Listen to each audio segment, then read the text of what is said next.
area. Edwin Austin Mukalazi is my name. Today we want to get into something very, very intriguing. But to start with, in today's New Vision, there was a headline that head teachers will be held liable where bullying is reported. The first education minister issues guidelines. So just to read a little about this article as we get into today's discussion, because it could be in line with this. The First Lady and Minister of Education and Sports, Mrs. Janet Museveni, has issued guidelines to schools ahead of the opening of the first term for 2024 school calendar.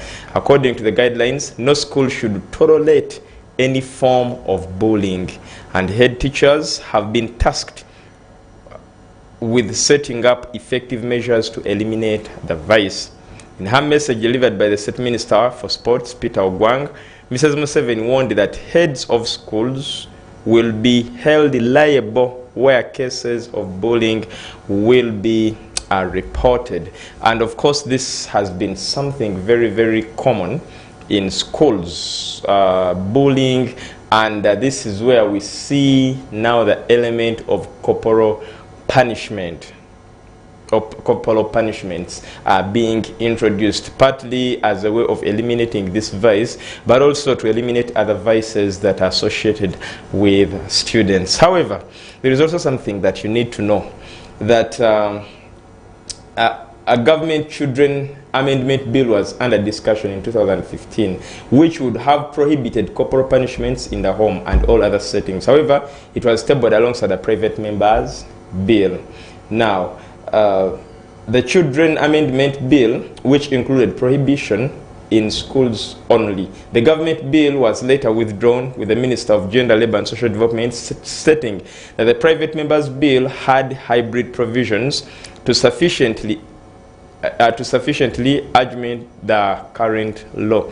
The amendments, as passed in March 2016 and assented in June 2016, included a new article 42A, which states that every child has a right to be protected against all forms of violence, including physical and emotional abuse. And the article 42B, which states prevention and early intervention programs must focus on developing appropriate parenting skills and capacity of parents and caregivers to safeguard the well-being and best interest of the child, including a lot. So today we are exploring school punishments and their lasting impact on children. Of course, some of us must have gone through a situation where we even had days that were known for beating. So you know this is a Black Monday, and so you come prepared for beating. Some parents have gone to schools and they keep on accusing schools of pampering their children. For us, during our era, they used to beat us up. Now you are just pampering this generation. Well, join us as we dive into the world of school punishments and their far-reaching effects on the well-being and development of our children, from traditional disciplinary measures that some of which I talked about, to the modern approaches. So we are going to talk about quite a number. But let me let our guest greet us. He's none other than Andrew Cheune from Trust High School, Kavubu. He's going to tell us the measures they practice there and the interventions. It's a pleasure having you. Yes, thank you. Yes. Good evening, everyone. Thank you so much for always tuning in around this time where we share educational matters that concern everyone, not only the children at home, Yes. teachers, parents, and so many other stakeholders. The moment we don't discuss issues concerning education, I think the nation will be purely at stake. Exactly. This evening, we are into the issue of punishments Yes. at school. Punishment perhaps may not only be at school, we can even extend it in our home setting. Yes. The moment you talk of parenting, educating, you can't completely rule out the element of punishing. But I think we tend to perceive it with mixed feelings. And that is why whenever you talk of punishment, what quickly rings in most of the minds of people is using of the cane. The moment you talk of punishment, the next thing on the table, canes. Yes. But I think it's bigger than that. I think traditionally that is what we know. That is still wrong, because back then, still even our parents would initiate so many other forms of punishments depending on the gravity of the offense. We were not told those were punishments. The only punishment that was recognized was beating. When you're beaten, you imagine you're being You know punished. they are- But you are punished. I want us to appreciate all those in the education sector and the parents out there, that there is no way we can raise a generation that we shall all stand to emulate, appreciate, without punishment. Okay. Even the Bible is very clear. Spare the rod and spoil the child. And someone would say, actually, the Bible allows us to beat. So I think the Almighty had a reason behind that scripture. There is no way you can raise the child. Because once you're a child, you will still act like a child. Chances are that most of the things you'll be doing at that level, say from the age of 5, 4, up to the age of 18, there is little or no reasoning. So what they tend to imagine is right, or what they think is right, in most cases, they still need our guidance. And when they mess up, we need to really assure them that this is very wrong, that it should never be repeated. And that is where now the punishment element comes in. But I want us to first of all appreciate that whenever we talk of punishment, there are various modes of punishment. Yes. I think before we even get to the various modes, let us talk about the various forms of punishments, probably that traditionally perceived various forms of punishments that existed. Yes. Yes, traditionally, parents would use one, as you said, the commonest is use of the stick. The highly recognized. Yes. But I remember some parents who are very wise. They would use the verbal artillery. One just backs at you with a strong tone, and you get to know that is wrong, that is very hopeless, what you have done is very stupid, and you also get to learn by just the tonation. Parents today don't even know how to play with the tonation. Or even teachers don't know how to play with it. And what is very painful, some parents don't want their children to be backed at. Yes. Well, I'm using the word back, you know that we are dogs, but I'm trying to emphasize the strong tonation to show the child that this is very wrong. We cannot all the time use a soft tone. I think even in the Bible at one point, Jesus got so much angry with those who were playing in the temple and had to cane them a bit. 2, we can also choose to just talk to the child, but with calculated statements that pump back sense. When you talk about, let me take you back a little. You talked about backing, in a sense, for the lack of a better word, maybe. But we look at parents who now use words that are instead so insultive. For instance, one time I attended some event, and one of the children, this is a teacher's child, who went where they were not supposed to go. And then the teacher said, Kapagwe. And then there is a way this child expressed, like the facial expression would really show that. That was too much. Yes. But now I look at a parent saying, okay, as long as I call my child Slanigwe or Kapagwe and all those others, Yes. I'm still, I feel, yes, even if we are to use those words, I think where the whole essence, the whole point should be, how do we punish, irrespective of which style of punishment one has opted? Because even if you're to use words, I think they should also be calculated words. Okay. Because what is, by the way, maybe one thing I did not explain, that why do we punish? We punish with intentions of showing the child that this is wrong. So at the end of the day, if the mode of punishment does not inculcate that intended sense, then it is a wrong punishment. The moment the child cannot, at the end of the day, understand that this is wrong and this was supposed to be the right thing, then you've wasted time punishing. A child has committed an offense, but before you even tell the child that this is wrong, you're already showering the child with all sorts of abuses. This is not only in schools, it is even pronounced at home. And at the end of the day, the child instead is heartbroken, disappointed, depressed, has not even been given chance to understand that maybe I even committed an offense. So I was talking about use of strong words, alternation, purposely to show the child that this is very wrong. But we can also embrace the method of just sitting the child down. That, look here, Tom, do you know bypassing people without saying hello is bad? Or when you're greeting people, please step back for a minute, humble yourself as you're greeting your elders. You can just talk to the child, not necessarily abusing, not necessarily using a softer tone. In fact, it is a louder a tone when in a silent mode or when in a soft tone. The message can sink deeper when you choose to be very soft. Look here, I think what you did was very wrong. And an African parent will tell you that is not how we nurture Africans. That is for the whites. I began with the statement that the mode or the style of punishment will depend on the nature of the offense. Now, just imagine a child fought a colleague and the colleague is even bleeding. Now, in such a scenario, a soft tone may not work.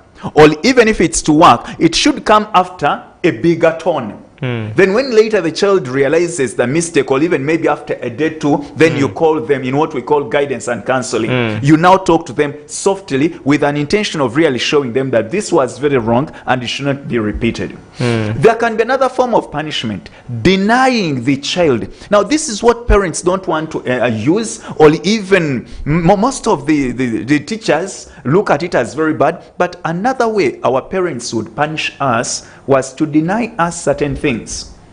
For example, you didn't do say housework, and we shall say, instead of you being given a new pair of shoes, we're not going to give you anything this term. The rest have been given shoes, but because you disrespected your mom, or there is something you did not fulfill, or you even performed poorly. So in a school setting, how then do you introduce this? Because now that one can be effective at home. What about in a school setting? Yes, in a school setting, I can say, senior ones, you're becoming very stubborn. Today you will eat last. Let all the other classes go for lunch, for you will eat last. Doesn't it not look that I've normal denied to them food, but because they are used to being number one by the virtue of their age, today they are eating last. Okay. Or you will not go for break. Today, no break. Well knowing they will have lunch and they will not die, but I want them to realize that they committed an offense and this should not be repeated. Then there can be other punishments. For example, you're going to stand in that corner. You were making a lot of noise in class. You're going to stand in that corner for the next 30 minutes. So I have not punished the child that get canes. I have not abused the child, but I'm only saying stand there.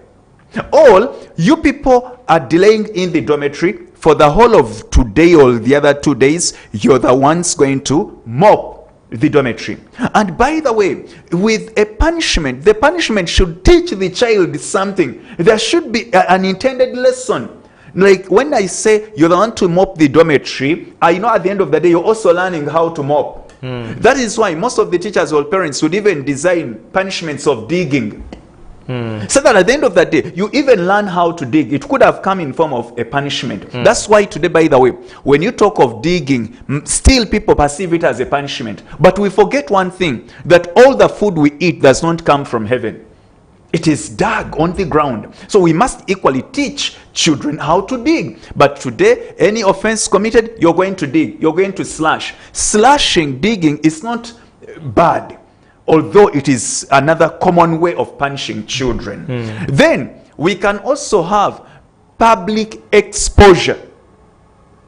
Like in a school setting, I say, Thomas, John, stand up. Or it can even be on the assembly. Come up. These people are always seen shabby, or they're always using vulgar language. We condemn, all right, in public. But many People Doesn't have perceive any it- effect on no, no, no, no. the child is... That's why I say depending on the nature of the offense. Now, I'm looking at these people using vulgar language, Yes. or they poorly dress up in school. Now, I'm exposing them on the assembly. I mean, But the that- child is esteemed. No, no, no, no. That's why I said with punishments, parents and different people will perceive it differently. But now from the education point of view, when I expose you in public over a given vice, everywhere you go, every child will know this one does not want to tuck in. And trust me, you will automatically change your dress code. This one is always shabby. You'll definitely work upon yourself. Or this one is always making noise on the school compound, even in class. And I now condemn you publicly. But depending on the nature of the offense, for example, if these children were perhaps got in a given relationship, all right, or found in some weird, it all goes back to the nature of the offense. I may not expose them as a way of protecting their image, but I can choose to call them privately and to talk to them with a strong tone. We have locked ourselves in the office, but I'm now using a very strong tone. I can even employ some other 2-3 teachers. We condemn a given vice. I have not reported it anywhere. I'm still protecting them, but I want to ensure that they learn from their mistake. So the punishments, ladies and gentlemen out there, are quite many. But where the problem is the way we exercise. Before we punish, there are rules guiding punishments.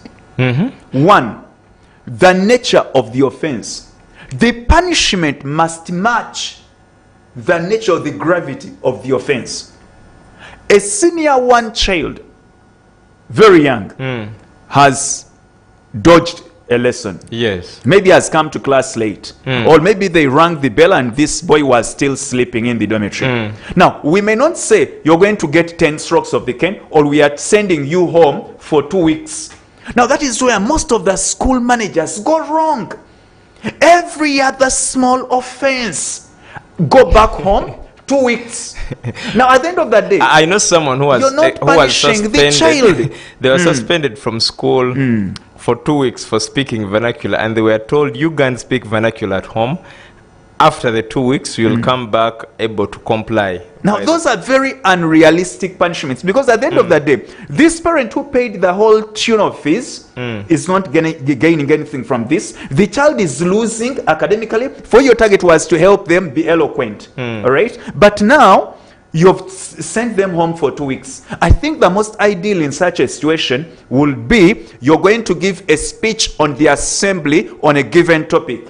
And on every assembly, I want you to come and address or say a word, so that I teach this child confidence, all right, public speaking. And at the end of the day, this child a punishment is meant to help a learner learn from the mistake. You should learn something positive. Yes, yes. So when we say every other little thing, the child has disrespected the teacher.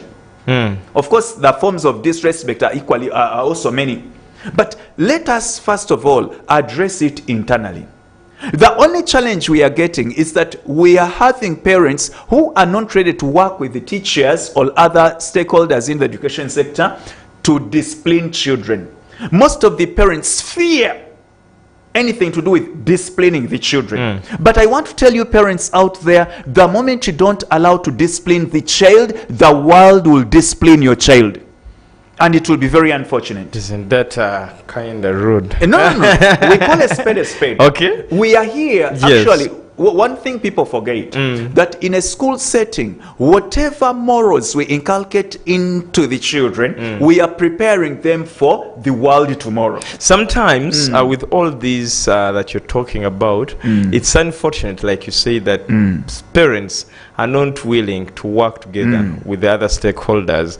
I look at a parent who will even choose to change their child from because this in a school given to the school, other they are because very in this strict. school they made my daughter clean the dormitory, or in this school they made my son sweep the compound because of some sort of indiscipline. And it is really unfortunate, like you said it. Yeah, that is the biggest challenge we are getting for us running these educational institutions, that you cannot contain discipline. Every time you talk of discipline, you must be able to punish. There should be something that scares the child, that the moment I misbehave, there is a repercussion. But the moment it's a free world, that's why everywhere we have rules and regulations, even at a country level. The moment you mess up, you're worried. Talking about rules and regulations, I believe every school has rules and regulations. I was and giving you the rules we follow when punishing. Yes. Before I forget that. Okay, let us first complete this, and then we shall get back to now the school rules and regulations and how sometimes they contradict. Oh, yes. Yeah. So we're looking at that before you really punish. One, look at the nature of the offense. Look at the age you're punishing. Even if I'm to give a few strokes of the cane, it can be 1 or 2 strokes of the cane, and one may say, see, but there were just 2 strokes of the cane. But the gravity, the size of the cane, the strength used in caning, and even the age being caned is all to be put in consideration. I think sometimes, actually, I have a friend who said they went, when they were admitted to study education, she attended every lecture, not because she wanted, but she was waiting for that one single lecture where they train teachers how to beat because of her previous experience. And possibly we all thought there is probably a specific course or course unit that trains teachers to beat. If one ever asked me why I joined the education sector, was to change the style, the nature of the teachers that trained us or that taught us, who believed that in every other offense or every other thing was to be addressed by caning and in any funny way. There were all sorts of methods used in caning. Actually, that's why the element of corporal punishments a teacher would carry an instructional material in the left and a stick in the right. Actually, whenever I'm training teachers, it is illegal to move with the stick in your hands. That means your authority and power is derived from the stick. And trust me, whenever you carry a stick, you'll be tempted to cane, whether it is genuine or not. We get back to the other thing we also look at is, we have already talked about the nature of the offense, the size, who should punish, when and how. We advise teachers that once you are offended, you should not preside over your own case, because you'll now cane or punish with the emotions. The moment you have been offended by the child, let someone else who is still sober carry out the punishment. 2, the punishment should be intended or should have an aim of teaching a learner, or there should be a lesson the learner derives from the punishment. The punishment should be realistic. Because they keep on telling us, I will teach you a lesson you'll never forget. So probably that of is course the that lesson statement they want. reflects some bit of emotional. Someone may not really be emotionally stable by the time you make such a statement. There is a revengeful spirit. Somebody is really vindictive. But when you hand over a child, maybe to other authorities, they will perhaps punish in a realistic way. The punishment should be for the child, not for the parent. But most of the punishments designed in school setting end up punishing instead the parents. Because when you say the child should go back home, bring 3-4 bags of cement and a roll of barbed wire, then in reality, it's not the child being punished. However, there are punishments, and just like we said, because even expelling the child, when the worst gets to the worst, we expel. There are times when we must expel the children from the schools, when it's too much. But still, it's a punishment that will teach a child. Because when you are expelled, many people give testimony that they only sobered up after being expelled from school. Many will testify. Because one, we are allowing the parent to also get involved, to also get on board. The moment you're chased or sent back home, definitely the parent gets to know that you're not doing the right thing that brought you in school. And we expect the parent to also now step up. And when you're taken to another school, it's like giving you the second chance. If God was to chase us from planet Earth and we are sent to some other planet or some other area, when we are given later a chance to come back on planet Earth, perhaps we shall behave in a better way. By the way, if so only people are resurrecting, why don't you then, instead of expulsions, indefinitely suspend this child so that there is hope that they will be back? Well, let's take a short commercial break. When we return, we are going to continue with the impact of these punishments to the child's well-being. Stick with us.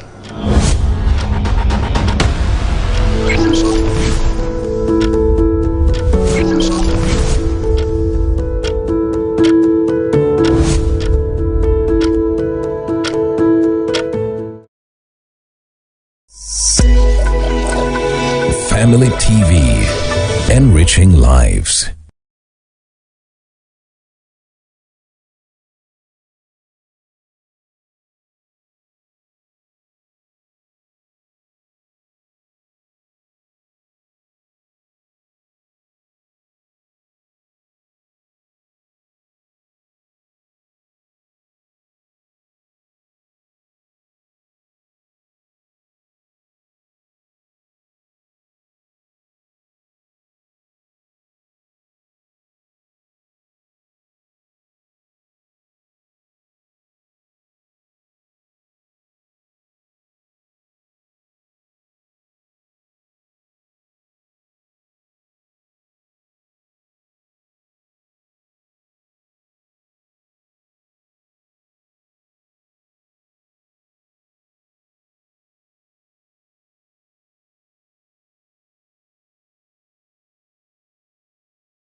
Family Hour, empowering families one episode at a time. Together, we build strong, healthy, and thriving families with our daily dose of inspiration and expert insights on topics that matter, like education and career growth. A child may be a good entrepreneur, but you're forcing the child to make sure that she passes sciences in order for her to be a what? A nurse. Family health. No one should one day tell you that, hey, since you have diabetes, you should not take Caro. That's a lie. There's what you call portion control. Finance and wealth. Keep track of your spending. And part of the spending, of course, as we said, be able to separate wants from needs. That's secondly. Leadership and governance. There are people who take on the political aspect and try to water down important, significant decisions we leaders take for the good of this country. Not forgetting parenting.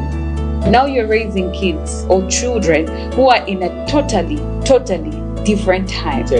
You get it. Those days your mother would just give you an eye and you know this is a problem. Hey, there are visitors. And there are visitors and around. Mom gives you this eye, you know? Yes.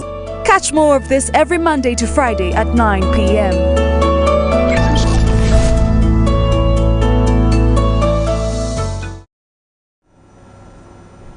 Now, the Children's Act of 2026 states that corporal punishment is unlawful in schools. In March 2016, the Children's Act was amended with the insertion of a new Article 106A. Corporal punishments in schools, 1. a person of authority in institutions of learning shall not subject a child to any form of corporal punishments. 2. A person who subjects a child to a corporal punishment commits an offense and is liable to imprisonment for a term not exceeding 3 years, or to a fine not exceeding 100 currency points, or both. As at October 2016, regulations were being developed to implement the law. Prior to this reform, corporal punishments had been discouraged in schools by the ministerial circular of 2006 and guidelines for the universal primary education, but there was no explicit prohibition in the law. Now that is why this particular law was enacted. I wonder whether very many of us who subject children to corporal punishments are aware that if you're proved guilty, or if you prove guilty, you're liable to be imprisoned. Now, besides the imprisonment and all that, we want to look at the effect these specifically corporal punishments have to the children, because in the break we were sharing that some of us were really caned, and we reached a time, and I think we are now It became normal. It became normal. It wasn't a threat anymore that even if we see you with canes, you just lie down, they beat you and move on. And I don't think that is normal really, because I think it now ceases to be a punishment. It is now something part of the packages you expect. So in the first place, that's to break down these various corporal punishments, because when you talk about corporal punishments, someone might limit it to only the caning. No. Any punishment can turn out to be corporal if it violates the rules I cited out. For example, it could even be just sweeping. But you cannot tell the child of senior 1 to sweep the entire school of 5 acres. That will now be a punishment. It could just be standing in a corner. But the moment you say a child is to stand in a corner for the next 2 hours, I think the child may even eventually collapse, depending on which age of the child. It could be that you're going to dig, but the child may not dig from morning to evening. So the moment the punishment exceeds the age range, actually this is the very challenge I'm also getting with even our courts of law. The nature of the offense vis-a-vis the punishment given. Someone, for example, violated, which example can I easily cite out, but you find eventually has been imprisoned for 5 years. Maybe was got selling some merchandise at a wrong corner, and the nature of the offense that follows, 3 years in prison. Now you find at the end of that day, the offense and the punishment do not match. So that person, by the time he comes out of prison, the heart is totally different, and maybe someone is filled with anger and revenge. So even in school setting, the forms of punishments we give children may either impart knowledge or may instead create negative effects. When children are actually, most of the strikes in schools, when you dig, one of the causes will still be the form of punishments given.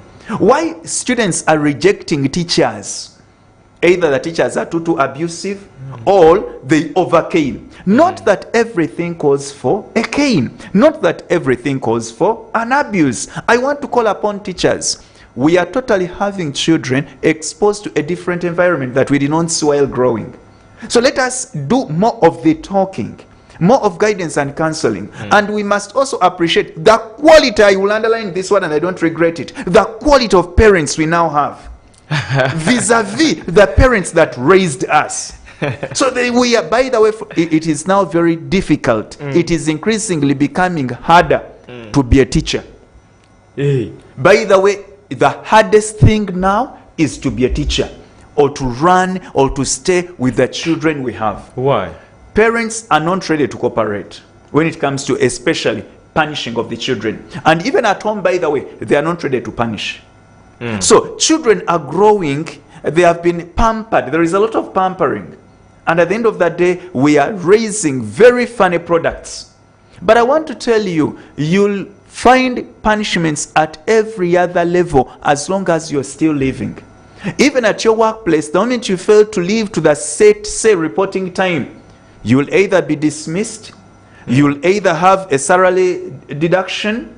So there can be all forms of punishments. You can be given a warning letter, and the end result, you may even be sacked. People must accept, even to live harmoniously in society, we have rules that govern us. If I overspeed, the traffic man will punish me. If I do this, if I fight a colleague, I'll be arrested. So we must appreciate that punishments are at every level, but they are to guide us live in peace and harmony. My humble request is to all the teachers that we even need seminars and workshops. By the way, before you even punish, depending on which form of punishment you have designed, are you aware of the health status of the child? Someone will tell you. So the child has committed an offense. We've come because schools request children to report with medical forms. Yes, and trust me, very few parents will exactly reveal the health record of the child. Do they even take them for checkup? Sometimes it is even a question of giving a coin here and then someone assigns everything to read, okay. But we need to be extremely careful when punishing. We can't avoid punishing, but let it be done in the best professional way. Before you cane the child, by the way, you must dialogue.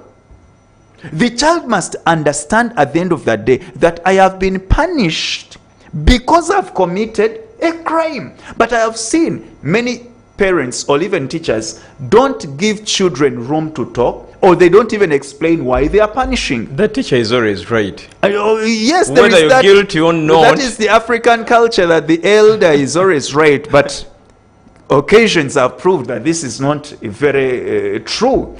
So we need to be extremely careful as we are punishing. That is why you realize most of the schools, as a way of avoiding or dodging the other implications, any slight offense, pack and go.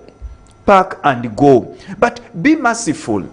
All those running education institutions, be merciful to the parents. Yes, we agree there are offenses where we may not listen or pardon. For example, the student has fought the teacher in class. Yes, we agree it is possible that the teacher angered or provoked the child into a fight. But while we are punishing this child, we must also teach the child to be emotionally stable. Because next time it will be the boss annoying, it will be the parent. Does it mean whenever the child is annoyed or angered, must fight back? So there are all those things we look at when punishing. And now the teacher has been embarrassed publicly. Do you allow that child to keep in class? The same teacher boxed to come and add value to that child to begin teaching the child. So there are those cases where we may not pardon. A senior 6 has been got defiling a senior 2 child. Those are cases that even if guidance must be done, when such a culprit is out of that education institution, that maybe after the counseling and guidance has been done, let that culprit try another school, maybe where he will be perceived as a fresh brain. By the way, sometimes why we expel children is to give them chance to be seen as new wines in new bottles elsewhere. But sometimes the comments of the offenses, they omitted in this particular place, go with their reports as you terminate them from this institution. Why? Isn't that blocking the opportunity of this child in the next school? Now, professionally, we cover it up. If the child has been advised to look for greener pastures, to try elsewhere. I may not. Actually, the rightful way, I'm supposed to give a full account as to why I'm terminating you. But because I still want this child to be given second chance, I may not exactly disclose the nature of the offense. And painfully, schools no longer even ask for recommendations. Whoever comes looking for vacancy in any given class, we just admit. But back then, to cross from one school to another, one of the requirements would be in a new school is a recommendation from your former school. Those are things we no longer follow. That's why schools are admitting all culprits We need because numbers. they are after numbers. But of course, in the process, a lot has been compromised. But even when you have committed an offense, maybe you were involved in a strike, students who, for example, even risk banning the school, cannot be kept in that school. By the way, there are offenses in a school setting that cannot be handled at a school level. They turn to be police cases. Students have been got trying to ban the school, ban the dormitory, where many lives can easily be lost. We may not handle that lightly, and expulsion from school is just not enough. But they should be now disciplined at another level, because such students can end up being very, very detrimental even in society. So we need to be extremely careful as we are punishing. We're talking about the effects it will have on the child. Yes. It can make the child hate that institution, the learning institution. But at the same time, the parents, you should also be careful the way you punish. I have handled so many cases where children instead wish their parents' death just because of the words they speak or even the way they punish the children. And you find the child developing total hatred towards the parents, or even planning to kill the parent. The words we use, we need to be very careful. Most of the students get disgusted that they even think of how to destroy, because they are looking at how do we nurse our anger. Because of one teacher, they are looking at now destroying the entire institution. Yes. So and we've seen reports. I think there are two schools specifically that have faced that. One was, I think, around 2018, and then another one was of recent, I think 2022 or 23. So, and at the end of that day, it even affects the parenting. You know, some parents exactly bring how they were punished in school, and they exactly practice it on their own children. You find most of the parents are keeping sticks in some corridors. Yes. Some chibok. Because while in school, they were also caned in the same way. They are also bringing it back to their own children. I'm not saying caning is bad, but we should be extremely careful. Even parents at home, the way at times you punish the children with all the emotions, you find a mother slapping a little baby, the size, the gravity of the slap vis-a-vis the baby do not tally. So I want to advise, never punish when you are not emotionally stable. Teachers, the best way to restrain, to dodge punishing is when you feel you are extremely angry with the child. By the way, many teachers have ended up even injuring or causing visible wounds onto the children because they failed to refrain themselves from punishing when they are very, very angry. And one says, yes, how could you abuse me? I must deal with you. At that point, you're going to make a mistake. I'll show you that. I'm going to show you that I'm your teacher. No, me. At that point, you're bound to make mistakes. But parents should also talk to the children on how they handle or how they should respect teachers, because even teachers are human beings who at one point, given the nature of the insult, they also lose it. A child gets hold of your neck. Trust me, at that point, you can no longer handle that child as a teacher. Whereas the professional law is, at that point, surrender. But when a child is punching you seriously, that is how it is should be. But remember, we are also human beings. You're not supposed to box back. You're not supposed to fight as a teacher. But it is unfortunate teachers are also human beings. I wanted us to talk about the school rules and regulations. I believe every school has these regulations as their code. That is purely to bring sanity in school, to ensure total discipline and order. An institution without rules and regulations cannot really operate peacefully. Yeah, but I look at sometimes how these rules and regulations are really unfair. I'll give you an example. In one of the schools I went to, we had, if you're caught taking a French cut, that is using any means, even if you use the gate, coming back, you come back with a roll of barbed wires. And then I also know some other institution that was requesting for bags of cement. You're found taking a French cut, you bring 5 bags of cement. Now, what do you as school administrators based on as you're formulating these rules and regulations? Because you said at some point it ceases to be about the child, but now the parent is also being punished. Yes, I have seen a lot of cut and paste when it comes to school rules and regulations. One looks at the design of Nabingo and wants to also implement it in school A. One looks at the school rules of SMAC and wants to apply it in another school in Ruero. Okay? But at the end of the day, the rules must also suit our environment and the quality of our learners. When a child escapes from school, there are so many related dangers. Many have even been knocked down.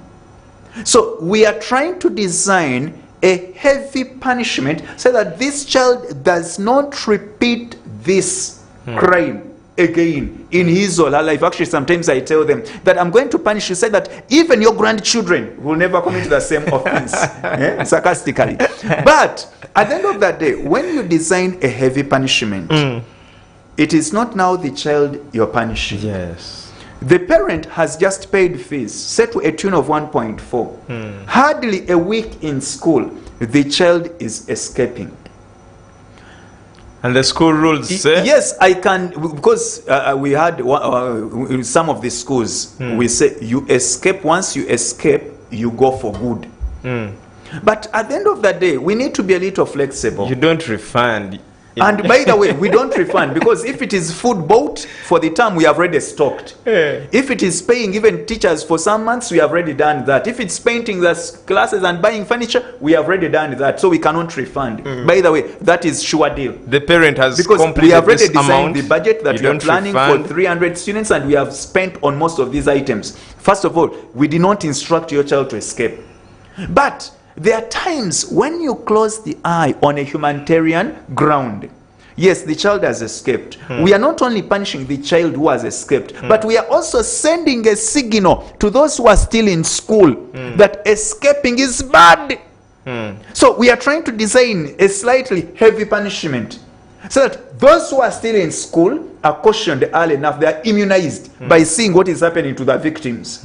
But even the victim himself should learn it the hard way. But we are also warning the parent that this is what your child is doing. That's why, one, we are sending the child home. But to be a little realistic, we are saying no. When we say completely leave the school, maybe we are now punishing the parent. We are giving you second chance. Come back to school, but with cement. Why are schools looking at cement and barbed wire?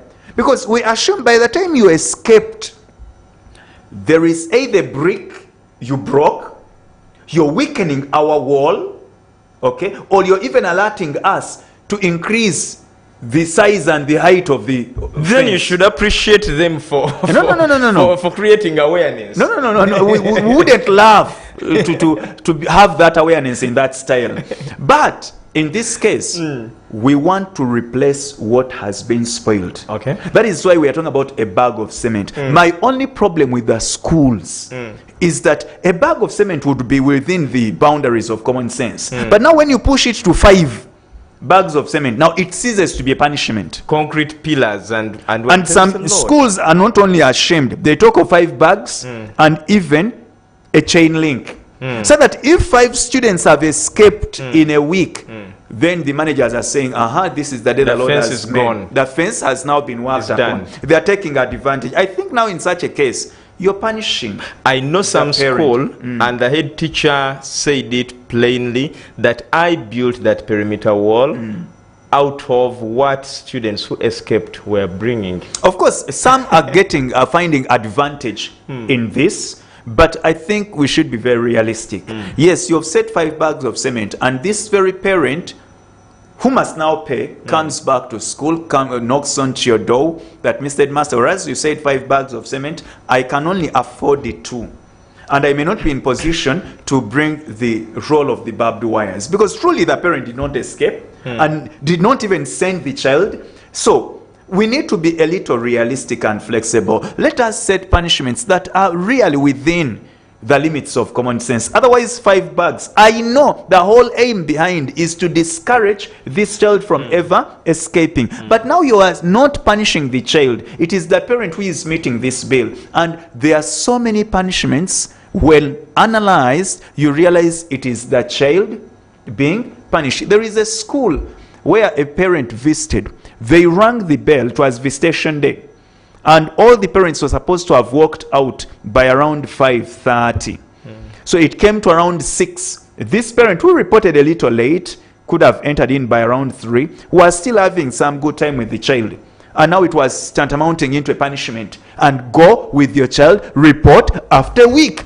Some schools want to be recognized and want to prove that they are very strict, but I think in a wrong way. Now, in this case, are you punishing the child? Are you punishing the parent? Yes, you can caution the parent that our time is, once you hear the bell, please let this not happen again. But when you say you're going with your child, we have cases of phones. Maybe we didn't talk about them. Children got with phones. And we say, yes, we are confiscating it for good. So in some institutions, they tell now, you, when we confiscate these phones for good, we have come to realize that when you confiscate, then at the end of the term, you're returning the phone to the child. The child may not learn anything. Knows after at the end of the term, I'll go back with my phone. But now, even when you break, we at one time became so strict that we'd even break these phones. We would realize that children would even get a way of stealing these phones. Actually, once you allow phones, maybe we shall have next Monday, we shall be talking about the impact of phones in schools. But parents, the commonest cases in schools now, possession of phones. Sometimes parents are not even aware that children have these phones and they are using them in a wrong way. But what is very painful, some of the parents are the very people who bought these phones. When you check the last chats, the child was chatting with the parent. And you later lose that design of the way to punish. But most schools have confiscated these phones, and maybe at the end of that day, they return them to the parents, who within a minute give them back to the children, and we end up losing. But why most of the schools are now resorting to pack and go, we are trying to avoid the so many effects that come along with punishing children. Parents are not willing to have their children punished. And maybe even some teachers punish wrongly. At the end of that day, many teachers have been arrested. Now, we have surrendered. The government is threatening. Should you be got punishing? Now, we fear imprisonment. So, we end up saying, please pack and go. But parents, we don't take children to school to only learn biology, chemistry, and physics.